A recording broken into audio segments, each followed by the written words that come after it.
ಮಾನ್ಯ ಸಿದ್ದರಾಮಯ್ಯನವರು 16ನೇ ಬಜೆಟನ್ನು ಮಂಡಿಸಿದಾಗ ಕರ್ನಾಟಕ ರಾಜ್ಯಕ್ಕೆ ಬಹಳ ದೊಡ್ಡ ನಿರೀಕ್ಷೆ ಇತ್ತು. ಆ ನಿರೀಕ್ಷೆ ಸಂಪೂರ್ಣವಾಗಿ ಹುಸಿಯಾಗಿದೆ. ಕೇವಲ ರಾಜ್ಯಪಾಲರ ಭಾಷಣದಲ್ಲಿ ಮಾತ್ರ ಸುಳ್ಳಿನ ಅಂಶಗಳನ್ನು ಸೇರಿಸಿದ್ದಾರೆ ಅಂದ್ಕೊಂಡಿದ್ವಿ. ಇದೊಂದು ಅಧಿಕೃತವಾದಂತಹ ದಾಖಲೆ. ಈ ಬಜೆಟ್ ದಾಖಲೆಯಲ್ಲಿಯೂ ಕೂಡ ಸಿದ್ದರಾಮಯ್ಯನವರು ತಪ್ಪು ಅಂಕಿ ಅಂಶಗಳನ್ನು ಕೊಟ್ಟಿದ್ದಾರೆ. ಹಾಗಾಗಿ ಬಜೆಟ್ಗೆ ಇದ್ದಂತಹ ಪಾವಿತ್ರತೆಯನ್ನ ಮಾನ್ಯ ಮುಖ್ಯಮಂತ್ರಿಗಳು ಹಾಳು ಮಾಡಿದ್ದಾರೆ ಅಂತ ಹೇಳಿ ಮೊದಲನೇ ಆರೋಪವನ್ನ ಮಾಡ್ತಾನೆ. ಮಾನ್ಯ ಸಿದ್ದರಾಮಯ್ಯನವರು ಕೊನೆಯಲ್ಲಿ ಹೇಳ್ತಾರೆ, ವಿಶ್ವಗುರು ಸಾಂಸ್ಕೃತಿಕ ನಾಯಕ ಬಸವಣ್ಣನವರ ಸಾಲುಗಳನ್ನು ಉಲ್ಲೇಖ ಮಾಡಿ, ಆನೆಯ ನೇರಿಕೊಂಡು ಹೋದಿರೆ ನೀವು, ಕುದುರೆಯ ನೇರಿಕೊಂಡು ಹೋದಿರೆ ನೀವು, ಕುಂಕುಮ ಕಸ್ತೂರಿಯ ಪೂಸಿಕೊಂಡು ಹೋದಿರೆ ಅಣ್ಣ, ಸತ್ಯದ ನಿಲುವನರಿಯದೆ ಹೋದಿರಲ್ಲ ಅಂತ. ಸತ್ಯದ ನಿಲುವನರಿಯದೆ ಹೋದಿರಲ್ಲ ಅಂತ ಹೇಳಿ ತಮಗೆ ತಾವೇ ಹೇಳ್ಕೊಂಡಿದ್ದಾರೆ ಅನ್ನುವಂತಹ ಆರೋಪವನ್ನ ನಾನು ಮಾಡ್ತಾನೆ. ಯಾಕೆ ಅಂದ್ರೆ ಮಾನ್ಯ ಸಿದ್ದರಾಮಯ್ಯನವರು ವಿತ್ತೀಯ ಶಿಸ್ತನ್ನ ಕಾಯ್ದುಕೊಳ್ಳಲಾಗಿದೆ ಅಂತ ಹೇಳಿ ಖಂಡಿಕೆ 499ರಲ್ಲಿ ಹೇಳಿದ್ರು. ಅಧಿಕೃತ ದಾಖಲೆ. ವಿತ್ತೀಯ ಶಿಸ್ತು ಅಂದ್ರೆ ಏನು? ವಿತ್ತೀಯ ಹೊಣೆಗಾರಿಕೆಯ 3 ಅಂಶಗಳನ್ನು ಕಡ್ಡಾಯವಾಗಿ ಪಾಲಿಸಬೇಕು. ಫಿಸ್ಕಲ್ ಡೆಫಿಸಿಟ್ 3% ಒಳಗಿರಬೇಕು, ಲಯಬಿಲಿಟಿ 25% ಒಳಗಿರಬೇಕು. ಅವೆರಡು ಫಾಲೋ ಮಾಡಿದ್ದೀರಿ. ರೆವಿನ್ಯೂ ಸರ್ಪ್ಲಸ್ ಕಡ್ಡಾಯವಾಗಿ ಇರಬೇಕು, ರಾಜಸ್ವ ಹೆಚ್ಚಳ ಕಡ್ಡಾಯವಾಗಿ ಇರಬೇಕು ಅನ್ನುವಂತಹ ಹೊಣೆಗಾರಿಕೆ ಇದೆ. ಅದನ್ನು ನೀವು ಕಂಟಿನ್ಯೂ 3 ವರ್ಷ ಉಲ್ಲಂಘನೆ ಮಾಡಿದ್ರಿ. ವಿತ್ತೀಯ ಶಿಸ್ತನ್ನ ಕಾಯ್ಕೊಂಡಿದ್ದೀನಿ ಅಂತ ಹೇಗೆ ಹೇಳಿದ್ರಿ? ನನ್ನ ಮೊದಲನೇ ಪ್ರಶ್ನೆ. ವಿತ್ತೀಯ ಶಿಸ್ತನ್ನ ಉಲ್ಲಂಘನೆ ಮಾಡಿದ ಬಜೆಟ್ ಇದಾಗಿದೆ. ಇದು ಮೊದಲನೇ ಅಂಶ. ಎರಡನೇ ಅಂಶ, ಈ ರಾಜ್ಯವನ್ನ ಸಾಲದ ಸುಳಿಗೆ ಸಿದ್ದರಾಮಯ್ಯನವರು ಕೊಂಡೊಯ್ದಿದ್ದಾರೆ. ತಮ್ಮ ಮೊದಲನೇ ಬಜೆಟ್ನಲ್ಲಿ 90,000 ಕೋಟಿಯನ್ನ 1 ವರ್ಷಕ್ಕೆ ಸಾಲ ಮಾಡಿದ್ರು. ಎರಡನೆಯ ಬಜೆಟ್ನಲ್ಲಿ, ಈ ಅವಧಿಯ ಎರಡನೇ ಬಜೆಟ್ನಲ್ಲಿ 1,05,000 ಕೋಟಿಯನ್ನ ಸಾಲ ಮಾಡಿದ್ರು. ಈ ಬಜೆಟ್ನಲ್ಲಿ ಒಟ್ಟು 1,16,000 ಕೋಟಿ ಒಂದೇ ವರ್ಷಕ್ಕೆ ಸಾಲವನ್ನ ಮಾಡೋದ್ರ ಮೂಲಕ ಪ್ರತಿಯೊಬ್ಬ ವ್ಯಕ್ತಿಯ ತಲೆಯ ಮೇಲೆ ಸರಾಸರಿ 1 ಲಕ್ಷ ರೂಪಾಯಿ ಸಾಲದ ಹೊರೆಯನ್ನ ಸಿದ್ದರಾಮಯ್ಯನವರು ತಂದು ನಿಲ್ಲಿಸಿದ್ದಾರೆ. ಹಾಗಾಗಿ ಸುಸ್ಥಿರವಾದಂತಹ ಬಜೆಟ್ ಅನ್ನ ನೀವು ಹೇಗೆ ಕೊಟ್ರಿ? ಗ್ಯಾರಂಟಿಯನ್ನ ಕೊಟ್ಬಿಟ್ಟಿದ್ದೀನಿ ಅಂತ ಹೇಳಿ ನೀವು ಹೇಳಿದ್ರಿ. ಕೊಟ್ಟಿದ್ದೆಷ್ಟು? ಒಂದು ಕುಟುಂಬಕ್ಕೆ 2,000 ರೂಪಾಯಿ. ಒಂದು ಕುಟುಂಬದಲ್ಲಿ 4 ಜನ ಕನಿಷ್ಠ ಇರ್ತಾರೆ, 6 ಜನ 10 ಜನ ಇರ್ತಾರೆ ಒಂದು ಕುಟುಂಬದಲ್ಲಿ. ಒಂದು ಕುಟುಂಬಕ್ಕೆ ಕೊಟ್ಟಿದ್ದು 2,000. ಸಾಲದ ಹೊರೆ ಕೊಟ್ಟಿದ್ದು ಆ ಕುಟುಂಬದ ಪ್ರತಿಯೊಬ್ಬನಿಗೆ. ಅಂದ್ರೆ ಎಷ್ಟು ಮಗು ಇದೆಯಲ್ಲ, ಮತದಾರರು ಅಂತ ಅಲ್ಲ, ಆ ಕುಟುಂಬದಲ್ಲಿ ಹುಟ್ಟಿದ ಮಗುವಿನಿಂದ ಹಿಡಿದು ಮುಪ್ಪಿನವರೆಗೆ ಎಷ್ಟು ಜನ ಇದ್ದಾರೆ ಅವರ ಎಲ್ಲರ ತಲೆಯ ಮೇಲೆ 1 ಲಕ್ಷ ರೂಪಾಯಿ ಸಾಲದ ಹೊರೆಯನ್ನ ತಂದಿಟ್ಟಿದ್ದೀರಿ. ಎರಡನೇದು, ಕಲಬುರಗಿ ಜಿಲ್ಲೆಯ ತಲಾ ಆದಾಯದ ಬಗ್ಗೆ ನಾನು ಹೇಳ್ತಾನೆ. ಬಹಳ ದೊಡ್ಡ ಪವಾಡವನ್ನ ಮಾಡಿಬಿಟ್ಟಿದ್ದೇವೆ, ಇಡೀ ರಾಜ್ಯ ಅಭಿವೃದ್ಧಿ ಆಗಿದೆ ಅಂತ ಹೇಳಿ ನೀವು ಹೇಳಿಕೊಂಡ್ರೆ ಅದು ಕಣ್ಣಿಗೆ ಕಾಣಬೇಕು.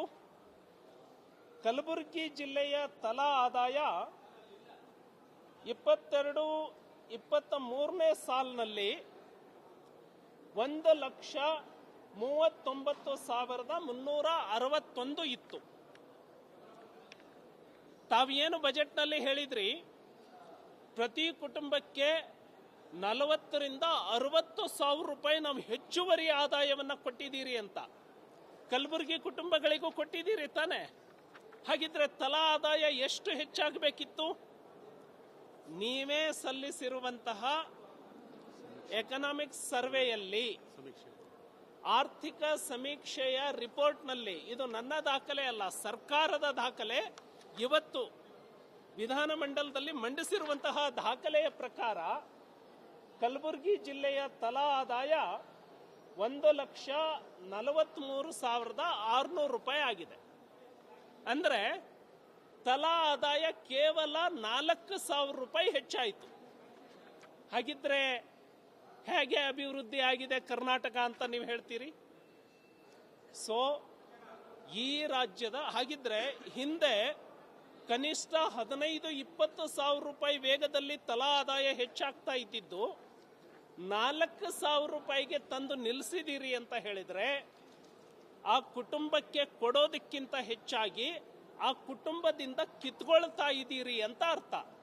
ಹಾಗಾಗಿ ಒಟ್ಟಾರೆಯಾಗಿ ಈ ಬಜೆಟ್ನಿಂದ ಜನಸಾಮಾನ್ಯನಿಗೆ ಬೆಲೆ ಏರಿಕೆಯ ಬಿಸಿ ಆಗಿದೆ.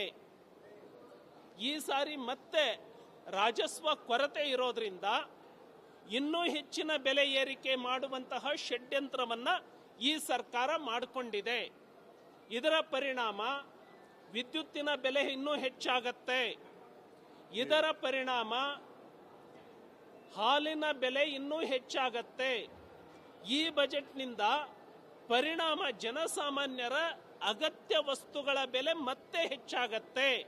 ಹಾಗಾಗಿ ಈ ಸರ್ಕಾರ ಅಸ್ತಿತ್ವಕ್ಕೆ ಬಂದಾಗಿನಿಂದ ಜನಸಾಮಾನ್ಯನ ಜೀವನ ಮತ್ತಷ್ಟು ದುಸ್ತರ ಆಗ್ತಾ ಇದೆ ಅನ್ನುವಂಥದ್ದು ಈ ಸಾರಿ 19,000 ರೆವಿನ್ಯೂ ಡೆಫಿಸಿಟ್ ಇಟ್ಕೊಂಡಿದ್ರಿಂದ ಸ್ಪಷ್ಟವಾಗಿ ಇದು ಗೊತ್ತಾಗುತ್ತೆ. ಹಾಗಾಗಿ ಈ ಬಜೆಟ್ ಜನವಿರೋಧಿ ಬಜೆಟ್, ಈ ಬಜೆಟ್ ದೂರದೃಷ್ಟಿ ಇಲ್ಲದ ಬಜೆಟ್, ಈ ಬಜೆಟ್ ಸಾಲದ ಸುಳಿಗೆ ರಾಜ್ಯವನ್ನ ಸಿಲುಕಿಸಿರುವಂತಹ ಬಜೆಟ್, ಈ ಬಜೆಟ್ ಅಪೀಸ್ಮೆಂಟ್ ಬಜೆಟ್, ತುಷ್ಟೀಕರಣದ ಪರಾಕಾಷ್ಠೆಯಾಗಿ ಒಂದು ಸಮುದಾಯವನ್ನ ಓಲೈಸುವಂತಹ ಮಟ್ಟಕ್ಕೆ ಈ ಬಜೆಟ್ ಇಟ್ಟಿದೆ. ಜನಸಾಮಾನ್ಯರಿಗೆ ಹೊರೆ ಕೊಟ್ಟು ಒಂದು ಸಮುದಾಯವನ್ನ ಓಲೈಸುವಂತಹ ತುಷ್ಟೀಕರಣದ ಬಜೆಟ್ ಇದಾಗಿದೆ. ಇದರಲ್ಲಿ ಯಾವುದೇ ದೂರದೃಷ್ಟಿ ಇಲ್ಲ. ಹಾಗಾಗಿ ಸಂಪೂರ್ಣ ನಿರಾಶಾದಾಯಕವಾದಂತಹ ಬಜೆಟ್ ಇದಾಗಿದೆ ಅಂತ ಹೇಳಿ ಈ ಬಜೆಟ್ ಅನ್ನ ನಾನು ಖಂಡಿಸ್ತೇನೆ. ಮಾನ್ಯ ಸಿದ್ದರಾಮಯ್ಯನವರು 16ನೇ ಬಜೆಟ್ ಅನ್ನ ಮಂಡಿಸಿದಾಗ ಕರ್ನಾಟಕ ರಾಜ್ಯಕ್ಕೆ ಬಹಳ ದೊಡ್ಡ ನಿರೀಕ್ಷೆ ಇತ್ತು. ಆ ನಿರೀಕ್ಷೆ ಸಂಪೂರ್ಣವಾಗಿ ಹುಸಿಯಾಗಿದೆ. ಕೇವಲ ರಾಜ್ಯಪಾಲರ ಬಜೆಟ್ನಲ್ಲಿ, ರಾಜ್ಯಪಾಲರ ಭಾಷಣದಲ್ಲಿ ಮಾತ್ರ ಸುಳ್ಳಿನ ಅಂಶಗಳನ್ನು ಸೇರಿಸಿದ್ದಾರೆ ಅನ್ಕೊಂಡಿದ್ವಿ. ಇದೊಂದು ಅಧಿಕೃತವಾದಂತಹ ದಾಖಲೆ. ಈ ಬಜೆಟ್ ದಾಖಲೆಯಲ್ಲಿಯೂ ಕೂಡ ಸಿದ್ದರಾಮಯ್ಯನವರು ತಪ್ಪು ಅಂಕಿ ಅಂಶಗಳನ್ನು ಕೊಟ್ಟಿದ್ದಾರೆ. ಹಾಗಾಗಿ ಬಜೆಟ್ಗೆ ಇದ್ದಂತಹ ಪಾವಿತ್ರತೆಯನ್ನ ಮಾನ್ಯ ಮುಖ್ಯಮಂತ್ರಿಗಳು ಹಾಳು ಮಾಡಿದ್ದಾರೆ ಅಂತ ಹೇಳಿ ಮೊದಲನೇ ಆರೋಪವನ್ನ ಮಾಡ್ತಾನೆ. ಮಾನ್ಯ ಸಿದ್ದರಾಮಯ್ಯನವರು ಕೊನೆಯಲ್ಲಿ ಹೇಳ್ತಾರೆ, ವಿಶ್ವಗುರು ಸಾಂಸ್ಕೃತಿಕ ನಾಯಕ ಬಸವಣ್ಣನವರ ಸಾಲುಗಳನ್ನು ಉಲ್ಲೇಖ ಮಾಡಿ, ಆನೆಯ ನೇರಿಕೊಂಡು ಹೋದಿರೆ ನೀವು, ಕುದುರೆಯ ನೇರಿಕೊಂಡು ಹೋದಿರೆ ನೀವು, ಕುಂಕುಮ ಕಸ್ತೂರಿಯ ಪೂಸಿಕೊಂಡು ಹೋದಿರೆ ಅಣ್ಣ, ಸತ್ಯದ ನಿಲುವನರಿಯದೆ ಹೋದಿರಲ್ಲ ಅಂತ. ಸತ್ಯದ ನಿಲುವನರಿಯದೆ ಹೋದಿರಲ್ಲ ಅಂತ ಹೇಳಿ ತಮಗೆ ತಾವೇ ಹೇಳ್ಕೊಂಡಿದ್ದಾರೆ ಅನ್ನುವಂತಹ ಆರೋಪವನ್ನ ನಾನು ಮಾಡ್ತಾನೆ. ಯಾಕೆ ಅಂದ್ರೆ ಮಾನ್ಯ ಸಿದ್ದರಾಮಯ್ಯನವರು ವಿತ್ತೀಯ ಶಿಸ್ತನ್ನ ಕಾಯ್ದುಕೊಳ್ಳಲಾಗಿದೆ ಅಂತ ಹೇಳಿ ಖಂಡಿಕೆ 499ರಲ್ಲಿ ಹೇಳಿದ್ರು. ಅಧಿಕೃತ ದಾಖಲೆ. ವಿತ್ತೀಯ ಶಿಸ್ತು ಅಂದ್ರೆ ಏನು? ವಿತ್ತೀಯ ಹೊಣೆಗಾರಿಕೆಯ 3 ಅಂಶಗಳನ್ನ ಕಡ್ಡಾಯವಾಗಿ ಪಾಲಿಸಬೇಕು. ಫಿಸ್ಕಲ್ ಡೆಫಿಸಿಟ್ 3% ಒಳಗಿರಬೇಕು, ಲಯಬಿಲಿಟಿ 25% ಒಳಗಿರಬೇಕು. ಅವೆರಡು ಫಾಲೋ ಮಾಡಿದ್ದೀರಿ. ರೆವಿನ್ಯೂ ಸರ್ಪ್ಲಸ್ ಕಡ್ಡಾಯವಾಗಿ ಇರಬೇಕು, ರಾಜಸ್ವ ಹೆಚ್ಚಳ ಕಡ್ಡಾಯವಾಗಿ ಇರಬೇಕು ಅನ್ನುವಂತಹ ಹೊಣೆಗಾರಿಕೆ ಇದೆ. ಅದನ್ನು ನೀವು ಕಂಟಿನ್ಯೂ 3 ವರ್ಷ ಉಲ್ಲಂಘನೆ ಮಾಡಿದ್ರಿ. ವಿತ್ತೀಯ ಶಿಸ್ತನ್ನು ಕಾಯ್ಕೊಂಡಿದ್ದೀನಿ ಅಂತ ಹೇಗೆ ಹೇಳಿದ್ರಿ? ನನ್ನ ಮೊದಲನೇ ಪ್ರಶ್ನೆ. ವಿತ್ತೀಯ ಶಿಸ್ತನ್ನು ಉಲ್ಲಂಘನೆ ಮಾಡಿದ ಬಜೆಟ್ ಇದಾಗಿದೆ. ಇದು ಮೊದಲನೇ ಅಂಶ. ಎರಡನೇ ಅಂಶ,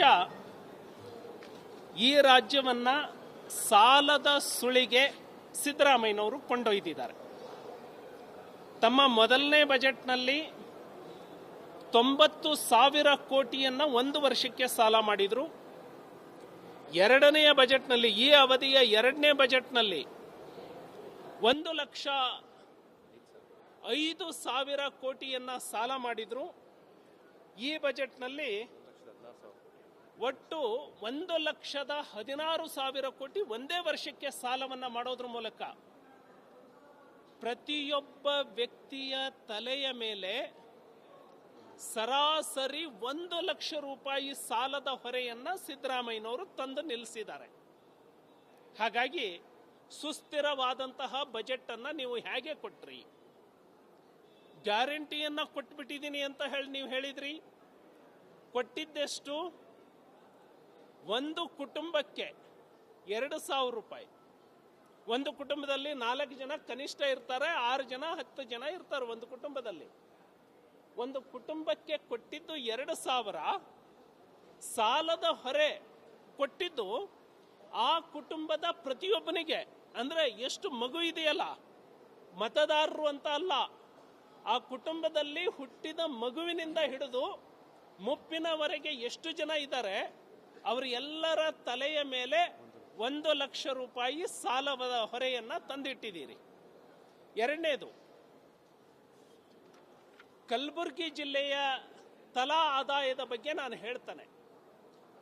ಬಹಳ ದೊಡ್ಡ ಪವಾಡವನ್ನ ಮಾಡಿಬಿಟ್ಟಿದ್ದೇವೆ, ಇಡೀ ರಾಜ್ಯ ಅಭಿವೃದ್ಧಿ ಆಗಿದೆ ಅಂತ ಹೇಳಿ ನೀವು ಹೇಳ್ಕೊಂಡ್ರೆ ಅದು ಕಣ್ಣಿಗೆ ಕಾಣಬೇಕು.